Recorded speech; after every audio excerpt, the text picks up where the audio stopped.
today's webinar. This session is entitled Make It Meaningful, Bringing Learning to Life with Culturally Relevant Teaching. So sometimes as teachers, we spend so much time focusing on our curriculum and methodology that we forget the most important part of our jobs, the students. By creating a bridge between English and students' backgrounds, knowledge, and experiences, teachers can empower students intellectually, socially, emotionally, and politically. So today our presenter will discuss ways to increase student motivation and achievement through the use of culturally relevant teaching techniques. She'll show us research-based best practices for teaching diverse language learners, and she will share practical tips and classroom-ready activities for your context. It's my pleasure today to introduce Tabitha Kidwell. Tabitha is a doctoral student in the Applied Linguistics and Language Education program at the University of Maryland in College Park. She has taught French, Spanish, and English to students ranging from preschoolers to adults on 5 continents. Her research and teaching interests include novice teacher education and teacher learning across the lifespan. She also enjoys running and wearing funny hats. So thanks so much for being with us today, Tabitha, and we look forward to hearing all we can from you. Thank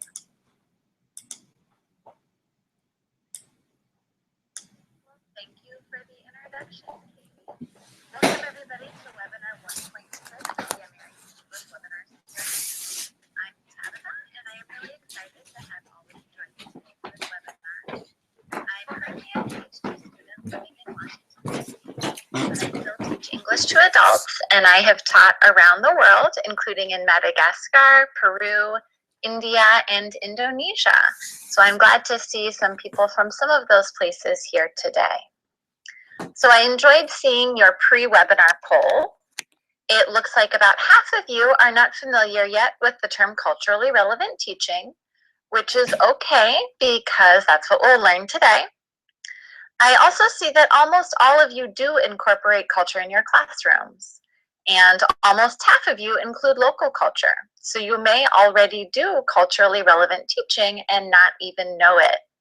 The most basic definition I can give is that culturally relevant language teaching means making your instruction match the students' own cultures. That word relevant means closely connected to. So it implies making a connection between your teaching and your students' learning, your students' cultures. It really helps increase student motivation, which is the November theme on the American English website. The goals of this webinar are to explain what culturally relevant teaching is and where the idea comes from, to discuss the advantages of 4 different aspects of culturally relevant teaching, which are relationships, materials, language, and activities, and then to share some practical teaching ideas related to those 4 aspects. So be sure that you have a pen and paper nearby so that you can write some of these ideas down. So first, where does this idea come from? Well, the idea of culturally relevant teaching was developed in the United States in the 1990s. Some of the most important researchers were Gloria Ladson-Billings, Geneva Gay, and Lisa Delpit. Originally, it focused on improving instruction for African American students, but research has shown that it's a highly effective form of pedagogy for students of all racial and ethnic backgrounds. So in the United States, we have a multicultural society. Many of your countries are also multicultural. But in the US, almost half of all school children are Hispanic, Asian, Black, multiracial, or members of another minority group, while the majority of teachers are white. So historically, there has been a large gap between the achievement of minority students and that of white students. And some educators believe this achievement gap may be due to the cultural differences between teachers and students. So culturally relevant teaching developed as a way to close this gap and improve the education of all students. Now in this arrow, you see the abbreviation CRT for culturally relevant teaching, and I might use that abbreviation again. So how does this idea relate to English as a foreign language teaching in a global context? To begin to explain that idea, let's go to the polls. Do you and your students have the same cultural background? What do you say? So far? Okay, that was a brief 100% yes. It looks like most of you, about 80%, have the same cultural background. Going down a little bit, so maybe about three quarters do, and about half do not. Or I'm sorry, about 1/4 does not have the same cultural background. So great, let's go back to the presentation. So we saw that many of you do share the same cultural background as your students. You say about 75% of you. And that's the strength. You have a lot in common that you can build upon.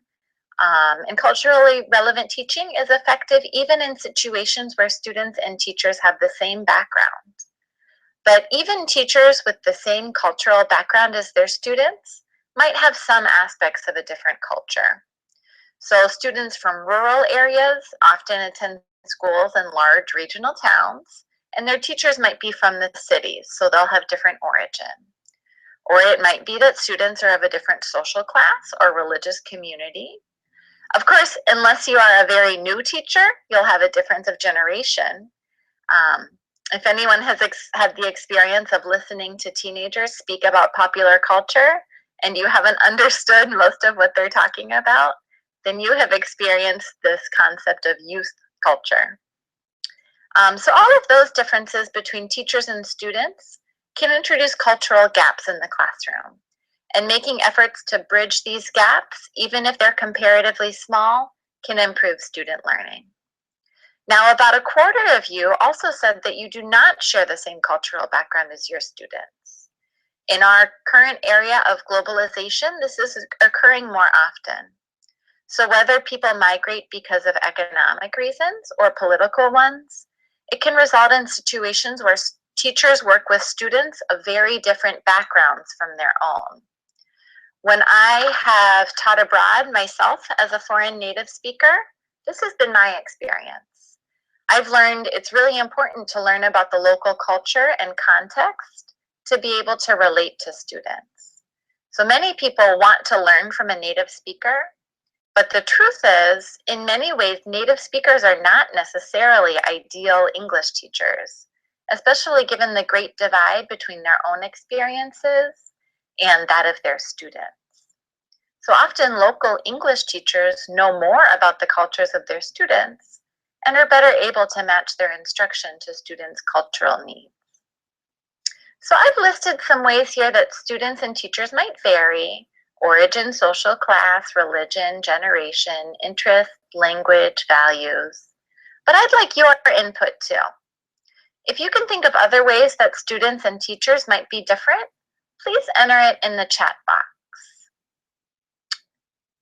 So in Mexico, they say there is a generation gap.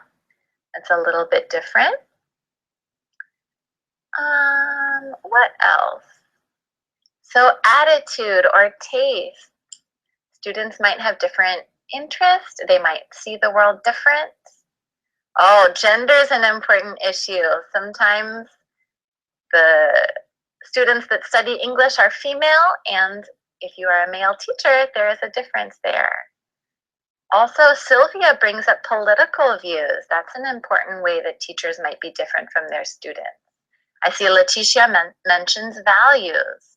Ray mentions education, prior educational experiences. Vicente mentions social class. That can be a major way that students and teachers are different. Technology, someone says. Intergeri says technology. So youth culture really emphasizes technology, and often older teachers might not know about it. Okay, you guys have so many great ideas here, great responses. Thinking about these differences and building on students' own unique cultural experiences can help strengthen your instruction, improve student motivation, and increase student achievement. So it's important to think about how we can build on these differences and make them strengths. But before we get too far, I want to take a moment to talk about the role of culture in English as a foreign language. To be an effective English teacher, it's important that you balance the teaching of target cultures and the students' own cultures. On this slide, you see examples of pictures showing transportation. This shows how that concept might look different in the target culture and in your students' own cultures. So traditionally, a lot of discussion about culture and language teaching has had to do with teaching the target culture, so British or Australian or American culture. And in the pre-webinar poll, a majority of you said that you do include US culture. This is really important. Students need to know about the cultures of the languages they're speaking so that they can understand cultural references and communicate with native speakers appropriately. The American English website has lots of materials about American culture that can help you do this. But culturally relevant language teaching also focuses on the students' own cultures. So good lessons depend on making the connection between students and the content. And teachers must know students' cultures to be able to do this. I hope that today's webinar will give you some techniques to be able to do this more effectively. So here's every teacher's goal. Good teaching is about connecting the teacher, the content, and the student. If all 3 points of this triangle match up, then everything is in harmony. Students will happily do what the teacher has planned. They will understand the content because the teacher is such an expert, and everyone will learn and will grow from the lesson. But here is where we have traditionally put a lot of our effort. The teacher is the expert on the content, and it's up to him or her to develop good lessons that communicate the content. So could everyone please raise your hand if you became an English teacher because you yourself have strong language skills? Oh my goodness, it looks like many of you are raising your hands. Great, you can put your hands down, please. It looks like a lot of you have strong content knowledge, and that's a real strength. But this reminds me of a story from my first year of teaching. Like most first-year teachers, I was having a difficult time, and I went to my supervisor's office for advice. She told me, "Tabitha, you should know, you are not actually teaching foreign language." Well, I was shocked. I said, "I'm not? What am I teaching?" And she said to me, "No, you are teaching students." I had been so focused on my content that I had overlooked the importance of building relationships with my students. So that brings me to the first important element of CRT, culturally relevant relationships.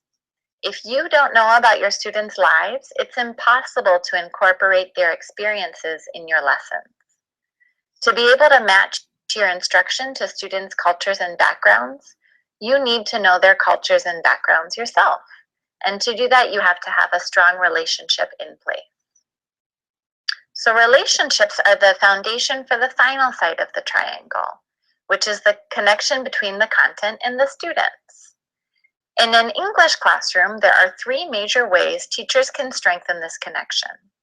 They can select culturally relevant materials, like reading and listening texts that reflect aspects of students' lives.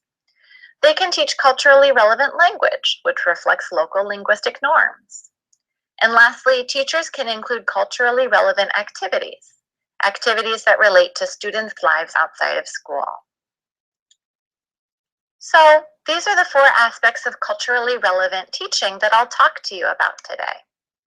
For each of them, I'll include some teaching ideas you can use in your classes even tomorrow. By including culturally relevant relationships, materials, language, and activities, you'll help increase student motivation and raise student achievement.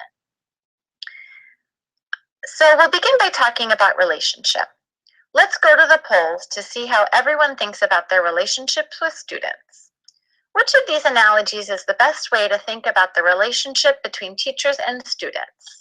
Is it like the relationship between a parent and a child?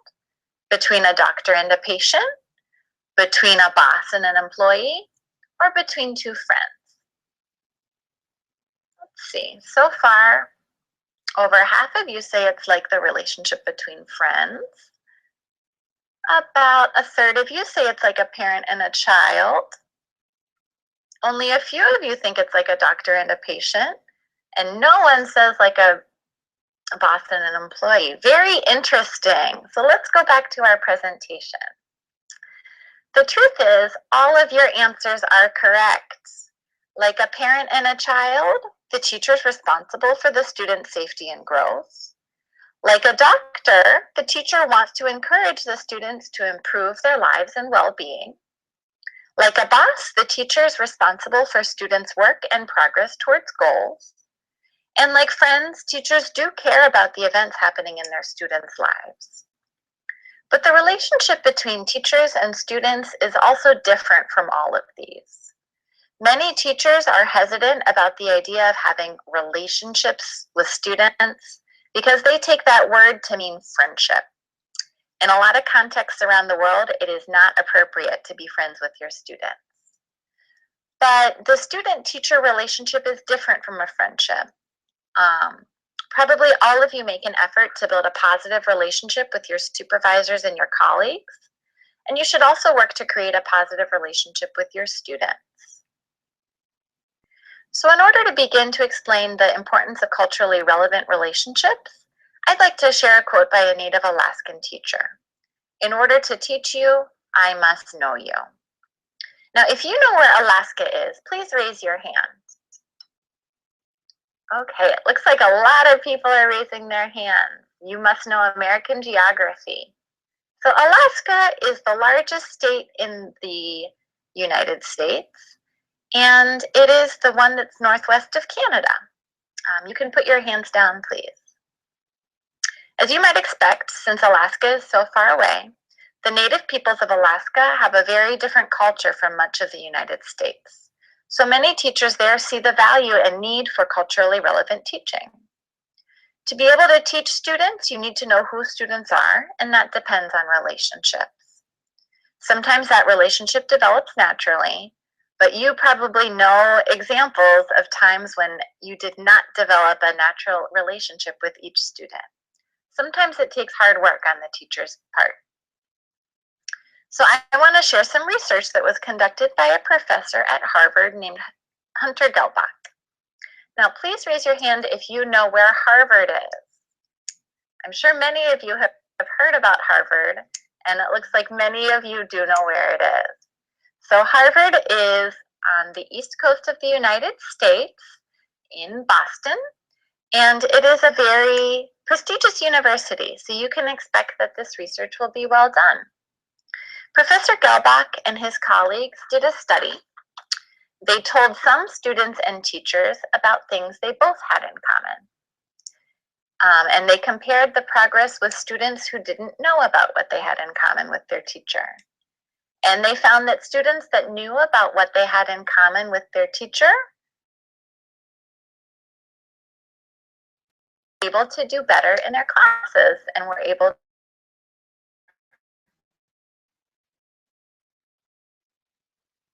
That means that teachers don't have to rely on a natural spark of create close relationships on purpose by telling students have in common.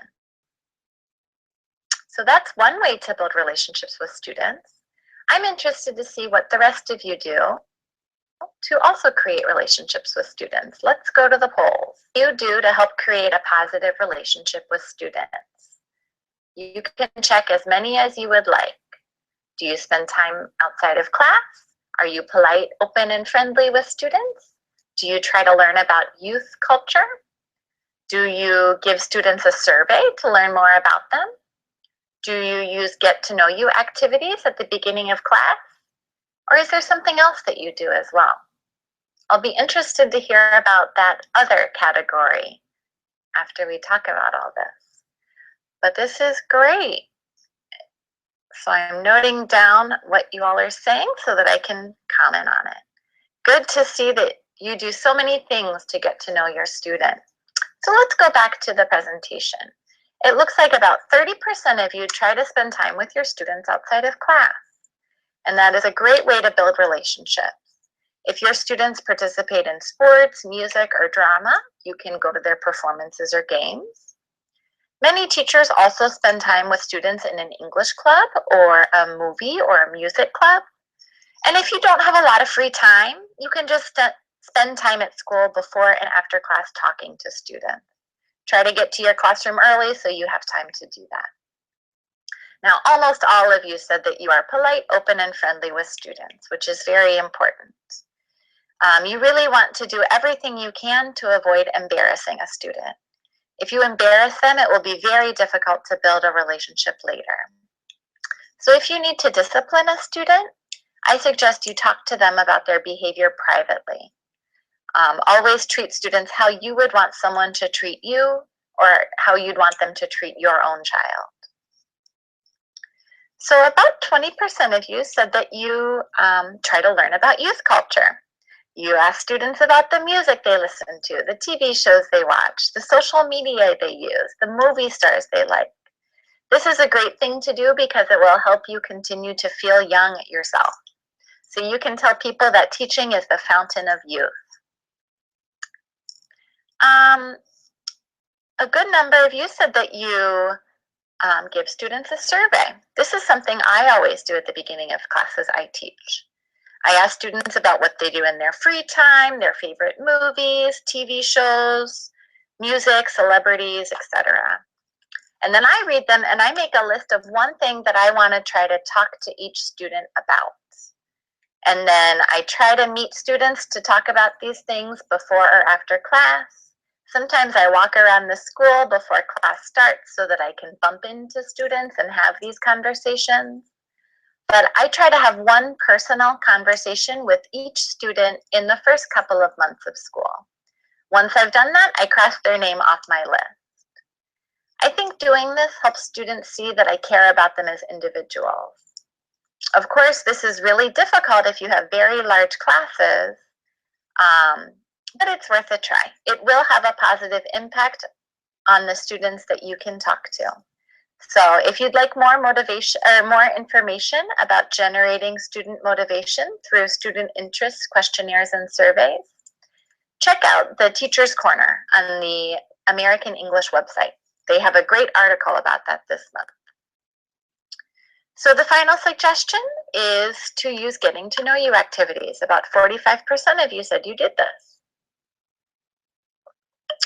So taking time to build relationships at the beginning of a class helps you teach more effectively later. So it really is an investment worth making.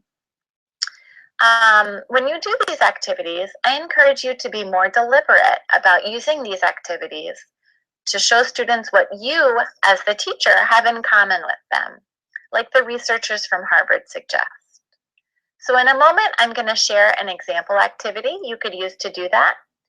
But first, I'd like to hear in the chat box about some of your other answers. What are other ways that you build relationships with students? I saw that one teacher said she has lunch with her students. I think that's a great way to meet students. A cookie break, that sounds very exciting. I know I would come to that. Sophia in Romania, I think, says show interest in their lives. Be friends in social network. Definitely, if your students are on Facebook or Twitter or any social networks, you can meet them on there since they're already there so often. Gergana says sing their favorite songs. That's a great suggestion that might come up later in this webinar. Someone said playing basketball. Someone at the ACC in Niger says visiting somewhere together. Someone in Guadalupe says meeting parents. Visiting students' houses is a great way to make connections with their families. I am so glad to see all of these ideas you guys have. I hope that you'll share some of these ideas on the Ning so that you can all continue to learn from each other because you've got a lot of great ideas here. So now for my example activity. This is called Find Someone Like You. For this activity, step 1 is having students write a number of sentences about themselves. Advanced students can write more sentences and they can write more complicated sentences, but you can use this activity even with beginners, like in this example here. Step 2 is that students stand up and practice speaking by asking other students if their sentences are true for them as well.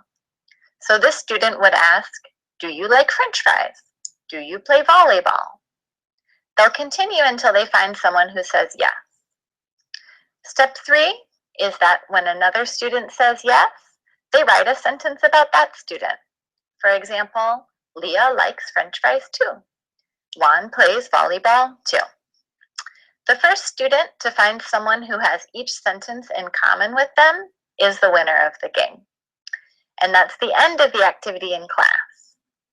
But to get the most out of this activity, your work as a teacher is not done yet. We want to show students what they have in common with their teachers, not just with other students. So you should collect students' papers and comment on them, like step 4 here. Here, the teacher also plays volleyball. Hopefully you can find something you have in common with each student. Then you'll return the papers to students so they can see what they have in common with their teacher. You could even make a list, like I do with my surveys, and try to talk to every student about what you have in common. That would be a great way to start making relationships at the beginning of the semester or school year. So knowing about your students and showing them what they have in common with you is the first step in enacting CRT. Once you know about students' backgrounds, you can start to adapt your teaching materials to match students' cultures. Before we talk about that, I have a poll for you. This is about the materials you use. Which of these would describe your textbooks? Are they internationally produced that show the target culture, so American or British or Australian culture? Are they locally produced that show your students' culture? Are they outdated that show culture that isn't even relevant anymore? Or are you not even working from a textbook? So it looks like a lot of you are using internationally produced textbooks. A good group is using locally produced textbooks. And very few of you either have outdated textbooks or no textbooks. So that's good to hear. It sounds like you guys have good material. So let's go back to our presentation. So if you answered B, that 18 or 20% of you, great. You already have materials that show students' culture. You just need to think about how to build on that connection. And if you answered A or C or D, it's up to you to add in cultures that show students' culture, or add in materials that show students' cultures. But you have an even bigger opportunity because it's up to you and you can really make good materials that match your culture. So here are some examples of culturally relevant materials from the pre-webinar article that was posted on the Ning.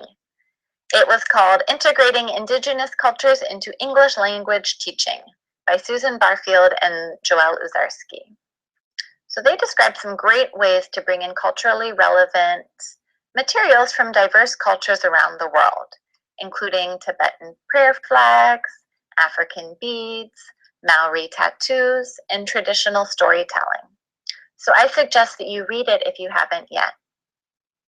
Culturally relevant materials are really important because it's unmotivating for students to always be seeing examples from cultures that are very different from their own experiences. So for that 70% of you that have internationally produced textbooks, if your students are only reading Greek or Roman myths, or British novels, or American poetry, there's a disconnect there. And if all of your examples in the textbook are about John and Mary, 2 American students in California, that's a problem too. So I'd like to show an example of a culturally relevant video. This is from East Timor and it teaches English idioms. I'd like to especially thank English language fellow Joni Andress, the U.S. Embassy in Dili, and the Access Micro Scholarship students there, because they produced this video and were willing to share it with us all. So let's take a look.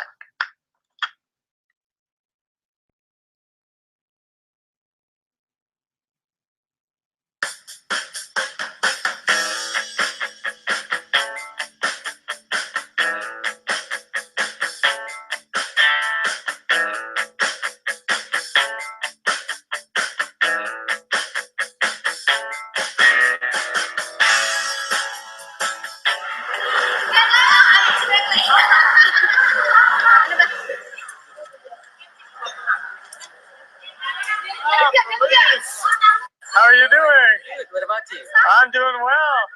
Are you coming from class? Yeah, that's right. This is the class. Okay, what class? Mathematics. Mathematics. That's important. Great. So, Felice, could you help me buy a rooster? Are you sure? You could open up an account, work with your neighbors. Roast sprout every day. That's a good point, but I'm sure I could butter them up. Okay. Well, if you're sure, the best place to buy a rooster is at the market. I have some time to queue. So let's go. All right. Okay. Let's go.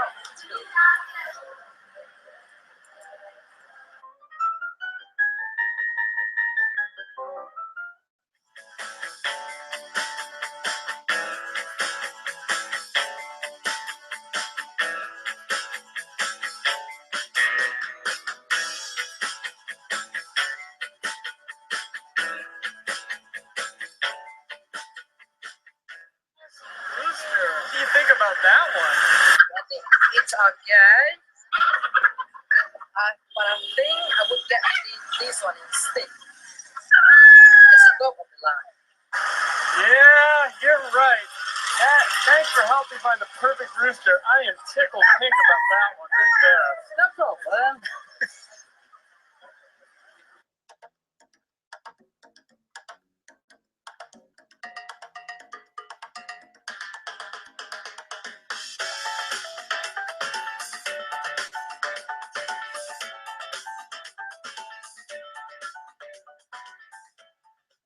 Language notes. Open a can of worms. A situation that contains many unexpected and unwanted problems and consequences. The company's management thought their new policy would increase employee productivity, but instead it opened a whole new can of worms. His situation is completely messed up. It's a can of worms that I'm happy not to have to deal with.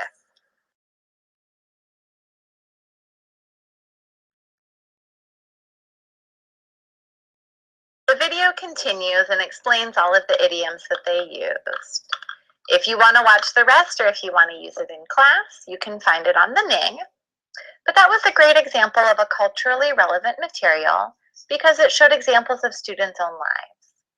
It shows schools, clothing, transportation, shopping experiences that are familiar to many of the students in East Timor, and maybe to some of your students too. So seeing examples of their own lives helps students be more actively involved and helps them see that English can be important day to day. They can see symbols and images that they recognize, and that helps strengthen their prior knowledge connections and makes learning easier. This also builds on student self-esteem. It shows them that their personal experiences are important. Now, if you don't have access to materials in English that match your local culture, you might have to make these materials yourself, but that can present a great opportunity because you can have your students make the materials. For example, if your textbook has students reading an American folktale, you could build on that by having students rewrite the folktale as if it were happening in your town, or even rewrite a folktale from their own culture into English. Do you have other ideas? If so, please put them in the chat box. What are some culturally relevant materials that you have made? Let's see. So Salvador in Mexico says realia. Maybe Helen in Mexico, they use local celebrations. A lot of great ideas. Fernando says photos. Of course, students can take photos of their day-to-day life and use that to talk about it in English. What else? Marisol says holidays. Definitely speaking about local holidays or traditional holidays is a really relevant way to have your students practice English. Farida says selfies. Everybody loves taking selfies. So students can take a selfie that incorporates youth culture, and then they can write about those selfies or talk about them. And one last example from Javier is folktales. So every culture has its own interesting folktales, and those can be told and shared in English. Thank you so much for sharing your ideas. Again, please do share them on the Ning with each other. Now, I want to share an idea with you guys, and this is something I've always enjoyed doing with students. It's rewriting the lyrics of famous pop songs. So the first step is to choose a song that all your students know and love. The best way to do this is to ask them about what they like. You can do this activity with a song originally in English or with a song in your native language. If it is in your native language, you can have students translate it to English. That might be challenging because the words need to match the beats in the song, but that helps students start to experiment with language. If your song is already in English, you can ask students to imagine that the singer's from their own culture and then have them rewrite the lyrics as if that were true. And then you'll have students perform for the class. So let's do an example together. I selected the song "We Are the Champions" by Queen because I think many people know it worldwide. If you use this song in class, you could have students rewrite the whole song, but for now, we're just going to do this one line. Let's listen to the song.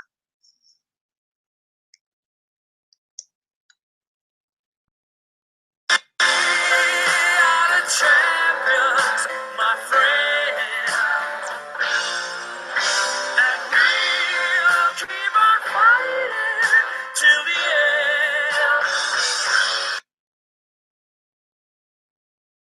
Okay, great. I think a lot of you know that song. Great. So now I'll share an example. So I live in Washington, D.C., and there is a lot of traffic in Washington, D.C. Every day, people complain about the traffic. So if I were to rewrite this song about life in Washington, D.C., maybe I would write this. We're stuck in traffic in D.C., and we'll be stuck in this traffic jam till lunchtime. Now, my apologies for my bad singing voice. I wish that we could hear all of your singing voices. I'm sure they are better than mine. But what we can do is have you share your lyrics in the chat box. So please take a minute to fill in the blanks or rewrite these lyrics about life in your city, region, or country. If you're in a viewing session, you can share your lyrics with each other now or maybe at the end of the webinar. And if you're alone, you can just share them in the chat box. So I already see some. Oh no, Marco in Peru says, we are at risks on the streets, my pals. Marco, be careful. Herberto in Colombia says, we are Colombians and we are nice. So maybe that's great. Oh, I like Adalberto in Mexico. We are in our webinar. And that's very culturally responsive to our experience now. Claudia Acero in Colombia says, we are the humans who could save my world. That's great, Claudia. I hope that you do. And we'll keep on, oh, let's see. Helen in Mexico says, we are the students, my friends, and we'll keep on studying till the end. One more. Natalia in Kyrgyzstan says, and we will climb to the top until we win. Great lyrics. So it looks like you guys have had a lot of fun doing this. I'd like to say thank you to everyone sharing your lyrics. I learned a little bit more about life in your countries. And I think that your students would enjoy the opportunity to learn or to write about their own life experiences as well. Great. So now let's talk about the role of language in culturally relevant in culturally relevant teaching. So for those of you who already read the article posted on the Ning called To Teach Standard English or World Englishes, A Balanced Approach to Instruction by Thomas Farrell and Sonia Martin, you already have some idea of what I will talk about here. And if you haven't read it yet, I suggest that you do. In the past, English as a foreign language teachers have typically taught some form of standard English, and that usually meant British, North American, or Australian English. So bringing culturally relevant language into the English as a foreign language classroom is built on the idea of world Englishes, or the idea that there are other varieties of English that are also valid, such as Indian English in India or Singlish in Singapore. Language is an important part of identity, and including students' own language patterns in English class helps them see that their own experiences are valued. If you overemphasize standard English, you're requiring all students to conform to a native speaker model. And that's really unfair because they'll never be able to become a native speaker. So the key here, again, is balance between standard English and local English. In many contexts, students will be required to show mastery of standard English on their exams. So it's really important that teachers continue to teach standard English. But I suggest that teachers balance this by supporting the use of local English as well. Doing so can help students become more confident and motivated to learn. It also helps students build their linguistic awareness and learn about their own culture. So let me share some examples. My first example is greetings. I'd like you guys to put in the chat box what standard English speakers usually say to greet each other. What is a standard English greeting? Let's see. What do you say? Hello, hello. How are you? Hi, hi, good morning. Nice to meet you. Hello, what's up? How do you do? Okay, good. You guys clearly are experts on standard English. Typically, standard English speakers say, hello, how are you? But the truth is, unless we're close friends, or if something important or upsetting has happened, we don't really want to know how the other person is. We're expecting them to say, I'm fine, thank you, and move on. So it's really a kind of silly thing to say. So now I'd like you to please enter into the chat box a translation in English of the way that people typically greet each other in your culture. So for example, when I lived in Indonesia, people would say, where are you going? Or have you eaten? I've heard that in a lot of places worldwide, it's appropriate to begin a conversation by asking about people's families. So let's see. What do you say in your culture? Oh my goodness. Okay, so Jules in Senegal says, are you in peace? And then many of you are saying things that I can't say because they're in other languages. So some of you, I know the phrase salam. What else? That's interesting. What else? So you have a lot of different ways that you greet each other. When you teach greetings, you could teach both the standard English greeting and a translation of whatever it is you say locally, and you could discuss the differences.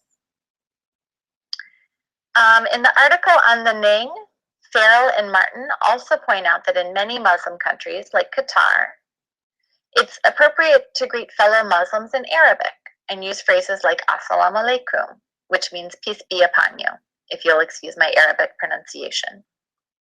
So that's an example of a key phrase that's used so often in the local context that it doesn't really need to be translated to English. If everyone can understand the meaning locally, that's fine. So encouraging students to continue to use the local linguistic norms, that can help make your students more comfortable speaking English. Another example is norms related to public speaking. For example, Japanese students have sometimes struggled to write speeches in their English classes because the norms of standard English would require the speaker to be very explicit in developing a line of thinking. So even you're supposed to state facts that are obvious to everyone in the room. In Japanese culture, if everybody already knows something, it's considered rude to tell them what they already know. So the Japanese students, because of their culture, didn't want to say something too obvious or be too direct for fear of offending the audience. Maybe some of you have similar cultural beliefs about public speaking in your culture. If so, you could teach the local norms and explain how standard English norms are different. Another example is indirectness. When I was first living in Madagascar, I found that people were giving me a lot of nice stuff. I would compliment them on their hat or their bag, and then they would try to give it to me. So I learned later that saying, I really like it, is an indirect way of saying, I want it in the local culture. I was horrified to learn this, and I stopped giving so many compliments so that my generous friends could keep their belongings. But this is an example of the ways that norms about directness or indirectness might differ in your local linguistic context. One last example is idiomatic expressions. And really, a lot of the greetings that you're sharing, like asking, how is your wife? How is your kids? How are your kids? How is your health? Those are really examples of idiomatic expressions. But in the article on the Ning, Farrell and Martin share an example from Dutch English. In Dutch English, shopkeepers say, if you need help, just pull the bell. Whereas in standard English, we might say, if you need help, just let me know. If all of your students speak Dutch English, you don't need to correct the speaker to use standard English. The most important thing here is communication. And if that happens using local linguistic norms, that's fine. So my suggestion overall here is that you be open to a small change of mindset. Because many of you must teach standard English for the national curriculum or for national exams, you don't want to totally forget about standard English. But incorporating local English can have very positive effects for your students' comfort and motivation. If you'd like to read more about non-native English speakers and local English, the moderators have posted some more resources about this on the Ning. So that brings me to the final component of culturally relevant teaching, culturally relevant activities. Now, I am sometimes guilty of this myself, but sometimes English teachers plan activities like, pretend you're a doctor. What would you say to your patient? Now, that might be a good activity to give advice and use modal verbs like should, but unless you're teaching English for specific purposes to nurses or doctors, it doesn't really relate to most students' lives. If teachers can plan activities that are similar to what students do in their lives outside of school, it helps to build a bridge of meaningfulness between home and school experiences. Students need to learn knowledge and skills that they can actually apply in their lives. For example, reading a video game blog or reading a recipe. And every student needs to have some experience of success in your class, including many different types of activities like music, art, or physical movement. Help students who have different multiple intelligences feel as successful as students who really excel at language use. And that can be a big motivator. Students are more motivated to engage in an activity once they can see the relevance of what they're doing. So one idea is to incorporate youth culture into your classroom by asking students to use genres that they're very familiar with, like emails, text messages, tweets, or status updates. You could start every class with students writing and orally sharing a short status update if your students love Facebook. Or you can teach English texting abbreviations like LOL and TTYL and have students write short text messages to each other in English, either on their phones or just on small pieces of paper that they pass to each other. Another idea is to let students provide the relevance by using open questions that allow students to talk about things that are open to them or that are interesting to them. So the article on the Ning called Cultural Introductions by Way of Storytelling by Matthew Jellick is a great example of how you could do this. I suggest that you give that article a read. Matthew gives his students stories that they complete about their own lives, and it sounds like his students really enjoy the activity.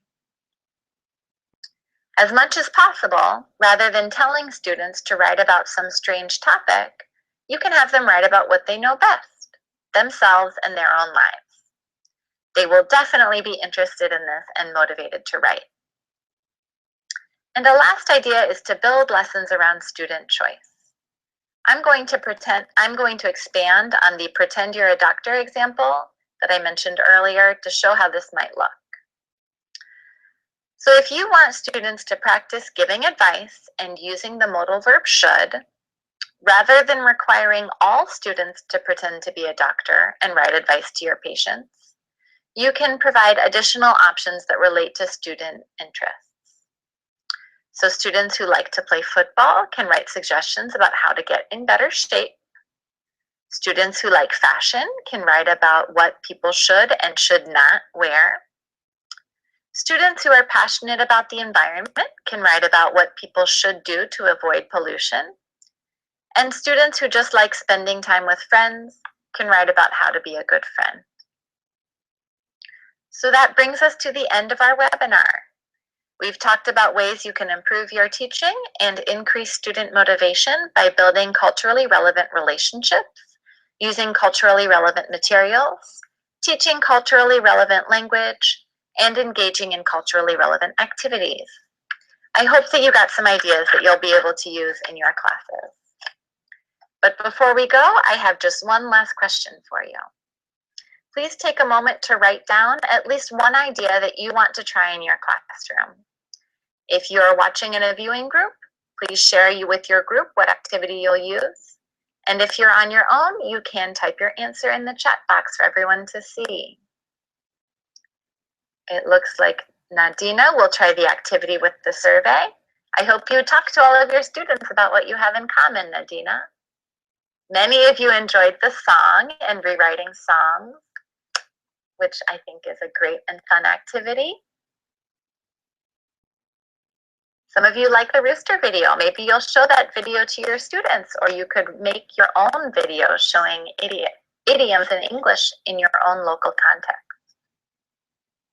All right, I see someone says getting to know each other activities.